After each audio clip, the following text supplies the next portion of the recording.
नमस्कार, A&A सिनेवालास की सनातन secrets पर आप सभी का स्वागत है।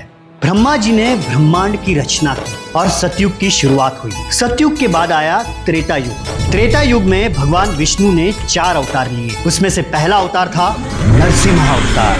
हिरण्यकश्यप नाम के एक राजा ने ब्रह्मा जी की कठोर तपस्या की और उनसे अमरता का वरदान मांग लिया। तपस्या इतनी कठोर थी कि ब्रह्मा जी मना ही नहीं कर सकते थे। ब्रह्मा जी ने हिरण्यकश्यप को यह वरदान दिया कि उसे न कोई मनुष्य मार सकता था और ना ही कोई पशु। न दिन में, न रात में, न घर के अंदर, न घर के बाहर, न धरती पर, न आकाश में, और ना ही किसी अस्त्र से और ना ही किसी शस्त्र से। वरदान मिलते ही हिरण्यकश्यप को घमंड आ गया और वो अपने आप को ही भगवान मानने लगा। उसकी आज्ञा के अनुसार अब पूरे राज्य में सभी को सिर्फ उसी की पूजा करनी थी। लेकिन हिरण्यकश्यप का बेटा प्रहलाद तो विष्णु जी का परम भक्त था। उसने अपने पिता हिरण्यकश्यप को भगवान मानने से मना कर दिया। हिरण्यकश्यप ने साम, दाम, दंड, भेद सभी का उपयोग कर प्रहलाद को विष्णु जी की भक्ति करने से रोकने की बहुत कोशिश की और स्वयं अपनी भक्ति करवानी चाहिए, पर प्रहलाद नहीं माना।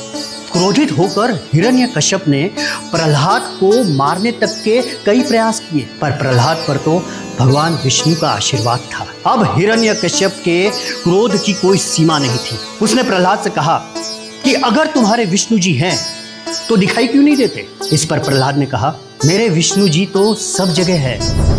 इस पर हिरण्यकश्यप और क्रोधित हो गया और उसने सबूत के तौर पर प्रहलाद से पूछा कि अगर तुम्हारा विष्णु है तो क्या महल के इस खंबे में भी उपस्थित है? प्रहलाद की भक्ति और श्रद्धा तो देखिए। उसने कहा हाँ। हिरण्यकश्यप ने प्रहलाद को खंबे से बांध दिया और उसे मारने का अपना अंतिम प्रयास करने जा ही रहा था कि भगवान विष्णु नरसिंह अवतार लेकर खंबे से प्रकट हुए और अपने नाखूनों से हिरण्यकश्यप का वध कर दिया।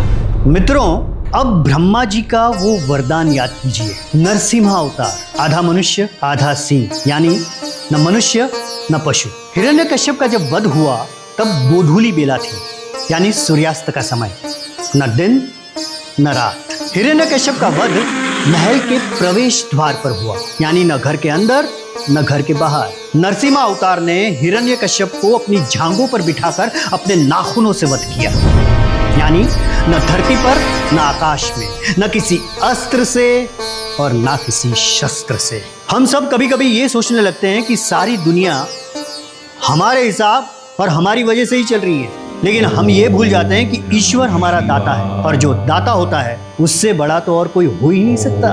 तो ये थी त्रेता युग में भगवान विष्णु के नरसिंह अवतार की कथा, जो हमें बहुत कुछ सिखाती है। लेकिन सवाल ये है कि हम सीखते कितना है। तो चलिए, इसी के साथ मैं आपसे विदा लेता हूँ, लेकिन जाने से पहले आपसे रिक्वेस्ट है कि आप इस चैनल को सब्सक्राइब और इस वीडियो को लाइक और शेयर जरूर कीजिए और बोलते रहिए, ओम नमो भगवते वासुदेवाय नमः।